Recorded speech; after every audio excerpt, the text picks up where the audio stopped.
අද මුලින්ම කතා කරන්නේ පුතාලා නම්‍යතාවය තීරණය කරන සාධක ගැන මොකද MCQ වල ගොඩක් අහනවා ප්‍රශ්න. හරිද? නම්‍යතාවය තීරණය කරන සාධක වලින්. හරිද? මේක ගොඩක් කටියට බෑ. හරිද? MCQ කරන්න ගියාට පස්සේ සාපේක ලියන ප්‍රශ්න වලටත් එනවා. නම්‍යතාවය තීරණය කරන සාධක. පොඩ්ඩක් මට කියන්න පුතාලා කවුරු හරි කෙනෙක් මේ මං කියනවා ඇහෙනවද මොකද? මැසේජ් එක දාන්න chat එකේ ඇහෙනවද නැද්ද?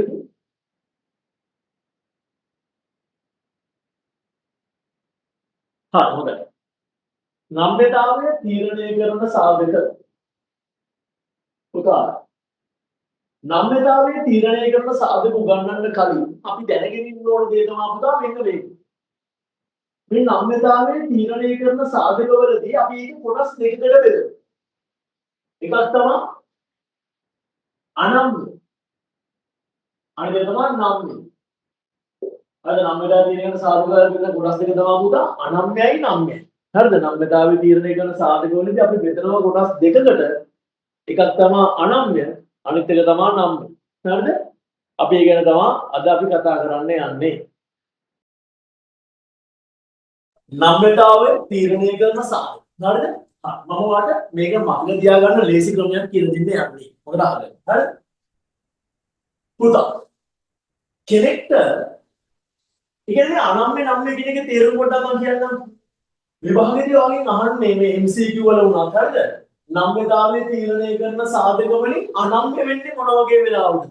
ඊට පස්සේ නම්‍යතාවය තීරණය කරන සාධක තීරණය නම්‍ය වෙන්නේ මොන වගේ වෙලාවකටද කියලා තමයි අහන්නේ. හරිද? ඉතින් ඔයාලා දැනගන්න ඕන අනම්‍ය වෙන්නේ මොන වගේ වෙලාවකටද නම්‍ය වෙන්නේ මොන වගේ වෙලාවකටද කියලා. හරිද? මම ලේසි ක්‍රමයක් කියන්නේ. ඔයාට කාව හරි දාලා යන්න අමාරු නම් ඔයාට කාව හරි දාලා යන්න අමාරු නම් අනම්‍යයි. එහෙනම් මතක තියාගන්න පුතා අනම්‍යයි කියන්නේ ඔයාට කාව හරි දාලා යන්න අමාරුයි නම් අනම්‍යයි.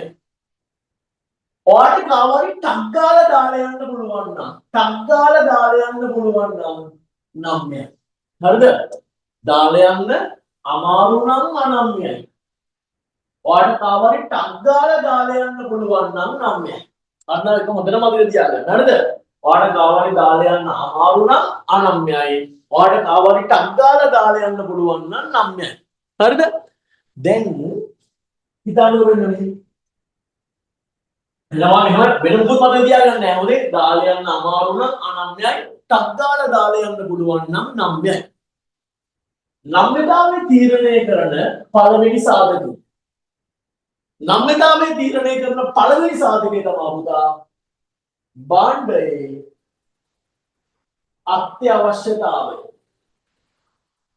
නම්‍යතාවය තීරණය කරන පළවෙනිම සාධකය තමයි පුතා භාණ්ඩයේ අත්‍යවශ්‍යතාවය. පැහැදිලිද?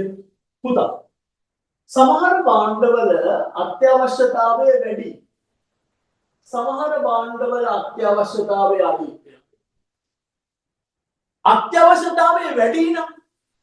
අත්‍යවශ්‍යතාවය වැඩි නම් බං අපිට දාලා යන්න අමාරුයි. අපිට යම් දෙයක් ඕනෙම නම් අපිට ඒක දාලා යන්න අමාරුයි. අත්‍යවශ්‍යතාවය වැඩි නම් දාලා යන්න අමාරුයි කියන්නේ අනම්‍යයි. හරිද? අත්‍යවශ්‍යතාවය වැඩි නම් අපිට ඒක දාලා යන්න අමාරුයි. දාලා යන්න අමාරුයි කියන්නේ අනම්‍යයි. පැහැදිලිද? ඒ වගේම තමයි අත්‍යවශ්‍යතාවය අඩු නම් ඒ කියන්නේ අපිට එච්චර ඒක ඕනි නැත්තම් අපිට ටක් ගාලා දාලා යන්න පුළුවන්.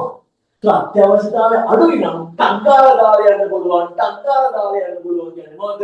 නම්‍යයි. පැහැදිලිද? එතකොට නම්‍යතාවය තීරණය කරන පළවෙනි සාධකය තමයි පුතා භාණ්ඩයේ අත්‍යවශ්‍යතාවය. අත්‍යවශ්‍යතාවය වැඩි නම් අපිට දාලා යන්න අමාරුයි. කියන්නේ අනම්‍යයි. අත්‍යවශ්‍යතාවය අඩුයි නම් අපිට ටක් ගාලා දාලා යන්න පුළුවන්. කියන්නේ මොකද? නම්‍යයි. පැහැදිලිද? අපි පොඩ්ඩක් මේක තවදුරටත් පැහැදිලි කරමු. අත්‍යවශ්‍යතාවය වැඩි නම් ඒ වගේ භාණ්ඩ වලට අපි නමක් කියනවා අත්‍යවශ්‍ය භාණ්ඩ. එහෙනම් අත්‍යවශ්‍යතාවය වැඩිමත් අත්‍යවශ්‍ය භාණ්ඩ නම් දාලා යන්න අමාරුයි. කියන්නේ අනම්‍යයි. අත්‍යවශ්‍යතාවය අඩු භාණ්ඩ වලට අපි නමක් කියනවා පුතා සුඛෝපභෝගී භාණ්ඩ. අත්‍යවශ්‍යතාවය අඩු නම් නැත්නම් සුඛෝපභෝගී භාණ්ඩ නම් එච්චර ඕනේ නැහැ. ටක් ගාලා දාලා යන්න පුළුවන්. කියන්නේ නම්‍යයි. ඔන්න එනම් නම්‍යතාවය තීරණය කරන සාධකවල පළවෙනිම සාධකව කතා කරා ඒ තමයි මොකද භාණ්ඩයේ අත්‍යවශ්‍යතාවය. පැහැදිලිද? එහෙනම් මට කියන්න නමලා දෙන බල සාධක මාතෘකාව ගමවද භාණ්ඩයේ අත්‍යවශ්‍යතාවය. බලන්න ඔළුව දිනවද කියලා. නම්මතාවේ තීරණය කරන පළවෙනි සාධකය අපි කතා කරා ඒ තමයි පුතාලා භාණ්ඩයේ අත්‍යවශ්‍යතාවය. හරිද? අත්‍යවශ්‍යතාවය වැඩි නම් දාලා යන්න අමාරුයි අනම්‍යයි. දෙක අත්‍යවශ්‍යතාවය අඩුයි නම් ටංගාලා දාලා යන්න පුළුවන් නම්‍යයි. හරිද? නම්මතාවේ තීරණය කරන දෙවෙනි සාධකය. අපි ඒකට කියනවා පුතා භාණ්ඩයට ඇති ආදේශන සංඛ්‍යාව. නම්මතාවේ තීරණය කරන දෙවෙනි සාධකය තමයි ඕනෝක භාණ්ඩයට ඇති ආදේශන සංඛ්‍යාව. කොහොමද ඒක නම්මතාවට බලපාන්නේ? ඔයාම හිතන්නේ භාණ්ඩයට ඇති ආදේශන සංඛ්‍යාව අඩු නම් සමහර භාණ්ඩ වලට තියෙන ආදේශන සංඛ්‍යාව වැඩි. හරිද? භාණ්ඩයට ඇති ආදේශන සංඛ්‍යාව අඩුයි නම් ආදේශන සංඛ්‍යාව අඩුයි කියන්නේ පුතා එයා වගේ වෙන කවුරුත් නැහැ. එවනේ ආදේශන සංඛ්‍යාව අඩුයි කියන්නේ පුතා එයා වගේ වෙන කවුරුත් නැහැ. එයා වගේ වෙන කවුරුත් නැත්තම් හරිද අපිට වෙන එකකට මාරු වෙන්න අමාරුයි. වෙන එකකට මාරු වෙන්න අමාරුයි නම් එතනදී ඉන්නේ පුතා අනම්මේලුම. අනේ පාඩම් කරා ආදේශන සංඛ්‍යාව අඩුයි කියන්නේ එයා වගේ වෙන කවුරුත් නැහැ. එයා වගේ වෙන කවුරුත් නැත්තම් අපිට දාලා යන්න අමාරුයි. දාලා යන්න අමාරු නම් එතනදී මොන ඉල්ලුමක්ද? අනම්මේලුම. පැහැදිලිද? ආදේශන සංඛ්‍යාව වැඩි නම් ඒ කියන්නේ එයා වගේ ඕන තරම් කට්ටිය ඉන්නවනේ. එහෙනම් බං අපි උමත් එම නැහැ ඉන්න ඕනේ නැහැ. ආදේශන වැඩි නම් එයා වගේ ඕන තරම් කට්ටිය ඉන්නවනම් අපිට ටංගාල වෙන එකට මාරු වෙන්න පුළුවන්. ටංගාල වෙන එකට මාරු වෙන්න පුළුවන් නම් එතනදී මේ නම් දෙසකව. පැහැදිලිනේ? එහෙනම් නම් බෙදාවේ තීරණය කරන දෙවෙනි සාධකය තමයි භාණ්ඩයට ඇති ආදේශන සංඛ්‍යාව. ආදේශන සංඛ්‍යාව අඩුයි නම් ඒ කියන්නේ එයා වගේ වෙන කවුරුත් නැත්තම් අපිට වෙන එකකට මාරු වෙන්න අමාරු. එතකොට අනම්‍යයි. ආදේශන සංඛ්‍යාව වැඩි නම් එයා වගේ ඕන තරම් කට්ටිය ඉන්නවනම් අපිට ටග්ගාල වෙන එකට මාරු වෙන්න පුළුවන්. ඒ කියන්නේ නම්යයි. පැහැදිලිද? පුතා ආදේශන සංඛ්‍යාව අඩු නම් අපි ඒකට කියනවා තව නමක්. දුරස්ත ආදේශන. දැන් ආදේශන සංඛ්‍යාව අඩුයි කියන්නේ දුරස්ත ආදේශක නම්. එතකොට පුතා අපිට එයා වගේ වෙන කවුරුත් නැති නිසා වෙන එකට මාරු වෙන්න අමාරුයි. දාලා යන්න අමාරුයි කියන්නේ අනම්යයි. ආදේශ සංඛ්‍යාව වැඩි නම් අපි කියනවා පුතා සමීප ආදේශක. සමීප ආදේශක නම් එයා වගේ ඕන තරම් කට්ටිය ඉන්නවා. අපිට ටග්ගාල වෙන එකට මාරු වෙන්න පුළුවන්. ටග්ගාල මාරු වෙන්න පුළුවන් කියන්නේ නම්යයි. පැහැදිලිද? එහෙනම් නමල දෙන සාධක දෙකයි යා. පළවෙනි එක භාණ්ඩයේ අත්‍යවශ්‍යතාවය. දෙක භාණ්ඩයට ඇති ආදේශන සංඛ්‍යාව. මම හිතනවා පුළුවන් නැති කියලා. මේ දෙක තීරණය කරලා තියෙන කොට chat එකේ දාන්න බලන්න. හරි කවන්න. හරිද? එහෙනම් ඔන්න නම්මතා කියන එකට සාධක දෙකක් අපි කතා කරා. හරිද? එකක් තමයි භාණ්ඩයේ අත්‍යවශ්‍යතාවය. දෙක භාණ්ඩයට ඇති ආදේශන සංඛ්‍යාව. පැහැදිලිද? තුන්වෙනි එක. නම්මතා කියන එකට තුන්වෙනි සාධකය තමයි පුතා. හරිද? උදාහරණ භාණ්ඩයට ආදායමෙන් වැය කරන ප්‍රතිශතය. නවදේ තුන්වෙනි සාධකය තමයි පුතා භාණ්ඩයට ආදායමෙන් වැය කරන ප්‍රතිශතය. මොකද භාණ්ඩයට ආදායමෙන් වැය කරන ප්‍රතිශතය. පුතා හිතන්නකෝ ගිනි පෙට්ටියක් වගේ දෙයක්. ගිනි පෙට්ටියකට වගේ දෙයකට ආදායමෙන් වැය කරන්නේ හරි අඩු ප්‍රතිශතයක්. නේද? ගිනි පෙට්ටියක් අඩු ගාණක් වෙන්නේ. તો ගිනි පෙට්ටියට ආදායමෙන් වැය කරන්නේ අඩු ප්‍රතිශතයක්. තේරුණාද? හැබැයි පිටිපෙට්ටියට කිරිපෙට්ටියකට ආදායමෙන් වැය කරනවා වැඩි ප්‍රතිශතයක්. තේරුණාද? කිරිපෙට්ටියට ආදායමෙන් අඩු ප්‍රතිශතයක් වැය කරාත් පිටිපෙට්ටියට ආදායමෙන් වැඩි ප්‍රතිශතයක් වැය කරනවා. පැහැදිලිද? අපි ආදායමෙන් වැය කරන්නේ අඩු ප්‍රතිශතයක් නම් කිරිපෙට්ටි වගේ. කිරිපෙට්ටියේ ගාණ වැඩි වුණාම ගොඩගේ අම්මලා කලබල වෙනවා. කලබල වෙලා ගෙදර ඇවිල්ලා කියනවාද කිරිපෙට්ටි වල ගාණ වැඩි වුණා. අදින් පස්සේ කිරිපෙට්ටි ගේන්නේ නැහැ කියලා ගලකට දෙකක් ගෙනින් කියනවාද ලිප්පත්තු කරා. එහෙම කියන්නේ නැහැ. ගිනි පෙට්ටි වල ගාන වැඩි වුණා කියලා ගොඩේ අම්මලාට දැනෙන්නවත් නැහැ. මොකද ගොඩේ අම්මලා ආදායමෙන් ගිනි පෙට්ටි වලට වැය කරන්නේ අඩු ප්‍රතිශතයක්. දැනෙන්නේ නැති නිසා දාලයක් නැහැ. දාලයක් නැහැ කියන්නේ එතන තියෙන්නේ අනම්නිල්ලුමක්. හැබැයි ආදායමෙන් වැඩි ප්‍රතිශතයක් වැය කරද්දී අපිට දැනෙනවා. අපි දැනෙන නිසා ටක් ගාලා වෙන එකට මාරු වෙනවා. කිරි පිටි වල ගාන වැඩි වෙද්දී අපිට දැනෙනවා. ටක් ගාලා ප්ලේන්ටියට මාරු වෙනවා. ටක් ගාලා වෙන එකට මාරු වෙනවා කියන්නේ එතන තියෙන මොන ඉල්ලුමද? නම්බේ ඉල්ලුම. පැහැදිලිද? එහෙනම් භාණ්ඩයට ආදායමෙන් වැය කරන්නේ අඩු ප්‍රතිශතයක් නම් ගිනි පෙට්ටි වගේ අපිට දැනෙන්නේ. ඒක අපි දාලා යන්නේ. දාලා යන්නේ නැහැ කියන්නේ එතන තියෙන මොන ඉල්ලුමක්ද? අනම්ම ඉල්ලුමක්. හැබැයි භාණ්ඩයට ආදායමෙන් වැඩි ප්‍රතිශතයක් වැය කරනවා නම් අපිට දැනෙනවා. දැනෙන නිසා අපි ටක් ගාලා දාලා යනවා. ටක් ගාලා දාලා යන නිසා එතන තියෙන මොන ඉල්ලුමක්ද? නම්මේ ඉල්ලුමක්. පැහැදිලිද? තේරුණාද? එහෙනම් නම්මට දෙන සාධක හතරයි. පළවෙනි එක තමයි සාධක තුනයි. පළවෙනි තමයි භාණ්ඩයේ අත්‍යවශ්‍යතාවය, දෙක භාණ්ඩයට ඇති ආදේශන සංඛ්‍යාව, තුන භාණ්ඩයට ආදායමෙන් වැය කරන ප්‍රතිශතය. හරිද? පළවෙනි කතාව කරා භාණ්ඩයේ අත්‍යවශ්‍යතාවය. අත්‍යවශ්‍යතාවය වැඩි නම් දාලා යන්න අමාරුයි, අනම්‍යයි. අත්‍යවශ්‍යතාවය අඩුයි නම් ටක් ගාලා දාලා යන්න පුළුවන්, නම්‍යයි. දෙක භාණ්ඩයට ඇති ආදේශන සංඛ්‍යාව. ආදේශන සංඛ්‍යාව අඩුයි නම් දාලා යන්න අමාරුයි, ඒ කියන්නේ අනම්‍යයි. ආදේශ සංඛ්‍යාව වැඩි නම් ටක් ගාලා දාලා යන්න පුළුවන්, ටක් ගාලා දාලා යන්න පුළුවන් කියන්නේ මොකද? නම්‍යයි. පැහැදිලිද? තුන්වෙනි එක භාණ්ඩයට ආදායමෙන් වැය කරන ප්‍රතිශතය අඩුයි නම් අපි දාලා යන්නේ අනම්‍යයි, වැඩි නම් අපිට දැනෙන නිසා අපි ටක් ගාලා දාලා යනවා, නම්‍යයි. හතරවෙනි සාධකය. නම්‍යතාවය තීරණය කරන හතරවෙනි සාධකය. භාණ්ඩය නිර්වචනය කර ඇති ආකාරය. භාණ්ඩය නිර්වචනය කර ඇති ආකාරය. නේද? භාණ්ඩය නිර්වචනය කර ඇති ආකාරය. පැහැදිලිද? හා මෙන්න කොහොමද භාණ්ඩය නිර්වචනය කර ඇති ආකාරය නම්‍යතාවයට බලපාන?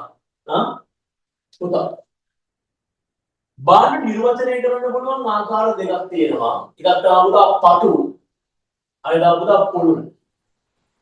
මොකද්ද පටු? මොකද්ද පුළුල්? හරිද? මේක පුතා කැරට් කියලා නිර්වචනය කරොත් පටුයි.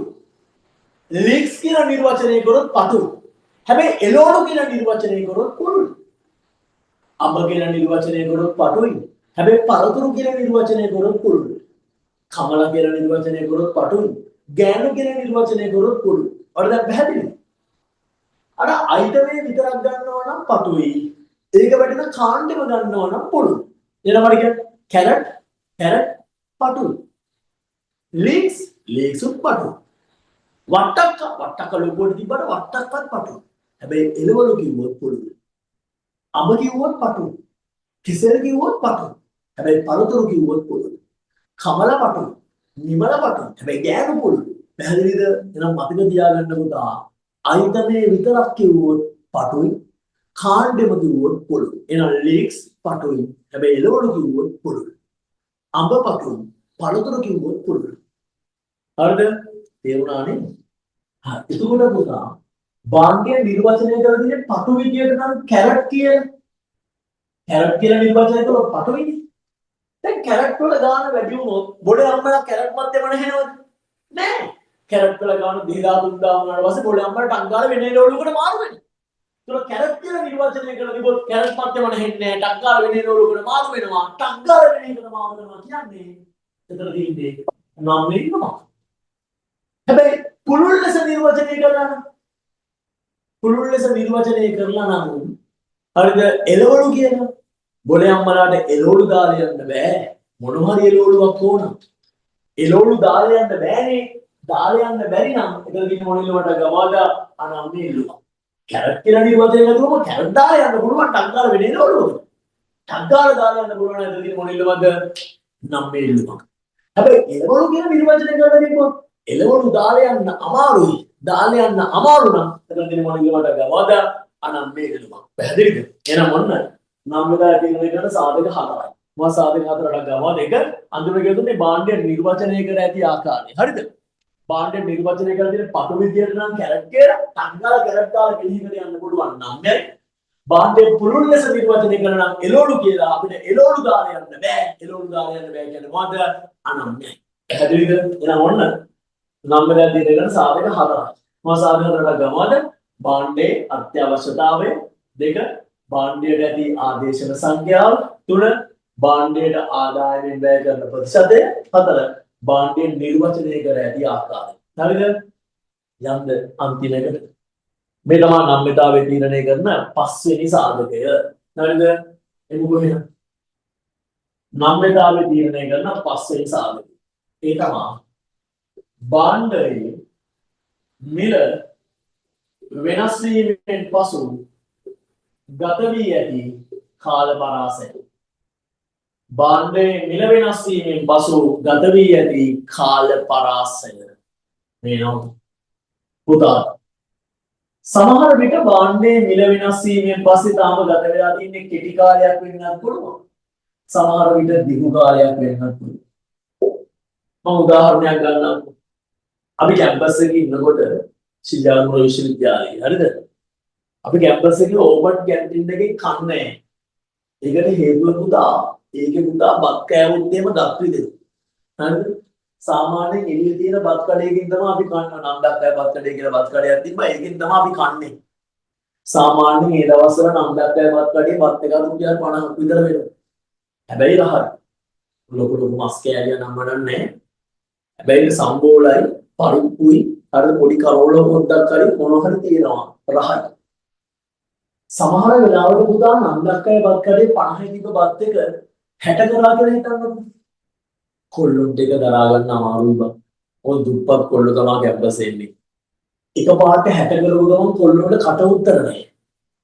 කොල්ලොන්ට කරන්න දෙයක් නැති නිසා නන්දක්කයි බත් කඩේ බත් එක කනවා. බත් එක කන ගමන් උන් හොයනවා වෙන කඩ තියෙනවද කියලා හොඳ කඩ. හොඳ කඩයක් හම්බුන ගමන් උන් ටක් ගාලා ඒ කඩේට මාරු වෙනවා. හැබැයි නන්දක්ක ගාන වැඩි කරපු ගමන්ම අපිට ටක් ගාලා වෙන එකකට මාරු වෙන්න අමාරුයි. ඒ නිසා අපේ නන්දක්කේ බත් කඩින් කන්නම වෙනවා. හැබැයි ටික දවසක් යනකොට අපිට වෙන ඔප්ෂන් හොයාගත්තට පස්සේ නම් අපේ ඒ වලට මාරු වෙන්නේ. එතකොට මිල වෙනස් වෙලා ගත වෙලා තියෙන කෙටි කාලයක් විතර නම් අපිට වෙන එකකට මාරු වෙන්න ටිකක් අමාරුයි. වෙන එකකට මාරු වෙන්න අමාරු නම් ඉතින් තියෙන්නේ අනම්‍ය ඉල්ලුමක්. හැබැයි මිල වෙනස් වෙලා දිගු කාලයක් යනකොට අපිට වෙන ඔප්ෂන් හොයාගන්න පුළුවන්. එතකොට මේ ඔප්ෂන් වලට ටක් ගාලා මාරු වෙන්න පුළුවන්. ටක් ගාලා මාරු වෙන්න පුළුවන් නම් ඉතින් තියෙන්නේ අනම්‍ය ඉල්ලුමක්. පැහැදිලි? එතකොට අර එෆ්ఐ එකක් වගේ තමයි බ්‍රේක් අප් වෙලා කෙටි කාලයකින් වෙන එකකට මාරු වෙන්න අමාරුයි. වෙන එකකට මාරු වෙන්න අමාරුයි කියන්නේ අනම්‍ය. හැබැයි කාලයක් යනකොට ඌව මතකත් නැහැ. ඒක ටක් ගාලා අපිට වෙන එකකට මාරු වෙන්න පුළුවන්. වෙන එකකට මාරු වෙන්න පුළුවන් නම් අපි ඒකට කියනවා නම්ය. එහෙනම් නම්ය දැරිය දෙකන අන්තිම සාධකය තමයි භාණ්ඩයේ මිල වෙනස් වීමෙන් පසු ගත වී ඇති කාල පරාසය. ඉතින් නම්ය දාලා බලපාන්නේ භාණ්ඩයේ මිල වෙනස් වීමෙන් පස්සේ ගත වෙලා තියෙන කෙටි කාලයක් විතර නම් අපිට දාලා යන්න අමාරුයි. දාලා යන්න අමාරුයි කියන්නේ අනම්‍යයි. හැබැයි භාණ්ඩයේ මිල වෙනස් වීමෙන් පසු දිගු කාලයක් ගත වෙලා නම් අපිට ටක් ගාලා වෙන එකකට මාරු වෙන්න පුළුවන්. ටක් ගාලා මාරු වෙන්න පුළුවන් කියන්නේ මොකද? නම්යයි. පැහැදිලිද? එහෙනම් නම්ය දැරිය දෙකන සාධක තියෙන උපම පහක්. හරිද? එකක් තමයි භාණ්ඩයේ අත්‍යවශ්‍යතාවය, දෙක භාණ්ඩයේ ඇති ආදේශන සංඛ්‍යාව, තුන භාණ්ඩයට ආදායමින් වැය කරන ප්‍රතිශතය, හතර භාණ්ඩය නිර්වචනය කර ඇති ආකාරය, පහ භාණ්ඩයේ මිල වෙනස් වීමෙන් පසු ගත වී ඇති කාල පරාසය. ඒතකොට විභාගෙදී මේ ලියන ප්‍රශ්න වලදී ඉන්න පුළුවන් දෙයක් තමයි නම්‍යතාවයේ තීරණය කරන සාධක මොනවද කියලා. ඒතකොට මේ සාධක පහ ලියවම ඇති. භාණ්ඩයේ අත්‍යවශ්‍යතාවය, භාණ්ඩයේ ඇති ආදේශන සංඛ්‍යාව, භාණ්ඩයේ නිර්වචනය කර ඇති ආකාරය, භාණ්ඩයට ආදායමෙන් වැය කරන ප්‍රතිශතය සහ භාණ්ඩයේ මිල වෙනස් වීම පසු ගත වී ඇති කාල පරාසය. ප්‍රශ්නයක් ඕනේ නම්‍යතාවය අනම්‍ය විය හැකි අවස්ථා මොනවද කියලා. එතකොට මේ පහේ අනම්‍ය පැත්ත ලියනවා. පළවෙනි එක තමයි භාණ්ඩයේ අත්‍යවශ්‍යතාවය අනම්‍ය පැත්ත තමයි අත්‍යවශ්‍යතාවය වැඩි වීම නෙවෙයි අත්‍යවශ්‍ය භාණ්ඩ වීම. ආදේශන සංඛ්‍යාව අනම්‍ය වීම තමයි ආදේශන සංඛ්‍යාව අඩු වීම වේවත් දුරස්ත ආදේශක පැවතීම. ආදායම වැය කරන ප්‍රතිශතය අනම්‍ය පැත්ත තමයි භාණ්ඩයට ආදායමෙන් අඩු ප්‍රතිශතයක් වැය කිරීම. භාණ්ඩය නිර්වචනය කර ඇති ආකාරය අනම්‍ය තමයි භාණ්ඩයේ පුළුල් ලෙස නිර්වචනය කර තිබීම. භාණ්ඩයේ මිල වෙනස් වීම පසු ගත වී ඇති කාල පරාසය අනම්‍ය තමයි භාණ්ඩයේ මිල වෙනස් වීම පසු කෙටි කාලයක් ගත වී තිබීම. ප්‍රශ්නේ කියවුවොත් නම්‍යතාවයෙන් නම්‍ය විය හැකි අවස්ථා මොනවද කියලා. අනිත් පැත්ත. භාණ්ඩයේ අත්‍යවශ්‍යතාවය නම් අත්‍යවශ්‍යතාවය අඩු වීම නැත්නම් සුපෝභෝගී භාණ්ඩ වීම. භාණ්ඩයේ ඇති ආදේශන සංඛ්‍යාව නම් භාණ්ඩයේ ඇති ආදේශක සංඛ්‍යාව වැඩි වීම. ඒතකොට තමයි ටක් ගාලා දාලා යන්න පුළුවන් නම් වෙන්නේ නැත්නම් සමීප ආදේශක පැවතීම. භාණ්ඩයට ආදායම වැය කරන ප්‍රතිශතය නම් වෙන්නේ ආදායමෙන් වැඩි ප්‍රතිශතයක් වැය කිරීම. භාණ්ඩය නිර්වචනය කර ඇති ආකාරයෙන් නම් වෙන්නේ භාණ්ඩය පටු ලෙස නිර්වචනය කිරීම. භාණ්ඩයේ මිල වෙනස් වීම පසු ගත වේවි කාල පරාසය නම් නෙවෙයිනේ. මිල වෙනස් වීම පසු දිගු කාලයක් ගත වීම. මේක MCQ උත්තේ ගොඩක් හැදෙනවා. මම හිතනවා මේක ඇල්ල පැහැදිලි ඇති කියලා. ඒ වුණාට අපි අද බදු බර දෙතියාම කැලලක් කියලා දෙන්න තමයි හිටියේ. හැබැයි ඉතින් අද ළමයි ගොඩක් අඩුයි. හරිද? ඒ තමයි අද පොඩ්ඩක් අපි මේ කොටස කතා කරලා ඉවර කරලා ඊළඟ දවසේ අපි channel කරනවා මේක කොහොමද කියලා නැත්නම් මේ ළමයිට පිළිවෙලක් තියෙන්නේ නැහැ. සාපි අපි එක එක දිගට මේ වැඩේ කරනවා ඒක වෙනම කතාවක්. හරිද? අපිට කවිත්‍යයක් තියෙන්න ඕන. සහභාගී වෙන්න ඕන කියන පිළිවෙල. හරිද? අද කොටස මේ කැලේ අද කොටස අපි මේකට තව එක්ස්ට්‍රා එකක් අපි ලබන සිද්ධාන්ත ගානේ දානවා. හරිද? අද කොටස තේරිච්ච කට්ටිය පොඩ්ඩක් දාන්න බලන්න කොහොමද කියලා වාට මේ කැලේ හොඳට තේරුණාද නැද්ද කියලා වගේ ෆීඩ්බැක් එකක් දාන්න. අද අපි වැඩි උගන්නන්න යන්නේ නැහැ. අද මේ කොටස උගන්වනවා සහ අපි මේ සතිය තව එකක් ෂෙඩියුල් කරනවා. මොකද ගොඩක් කට්ටිය අපිට මැසේජ් දාලා තිබ්බා දෙන්න වෙන්නේ නැහැ කියලා. ඒත් අපි අද ෂෙඩියුල් කරපු නිසාම කරා. අද අපිට උප ප්‍රමාණයක් කරන්න යන්නේ නැහැ. හැබැයි මේ කැලේ වල තීරණ නැති කියලා පොඩ්ඩක් වා මැසේජ් එකක් දාන්නකෝ. chat එකේ. ඒකට බල අපිට බලා ගන්න පුළුවන් වගේ තේරෙලාද නැද්ද කියලා.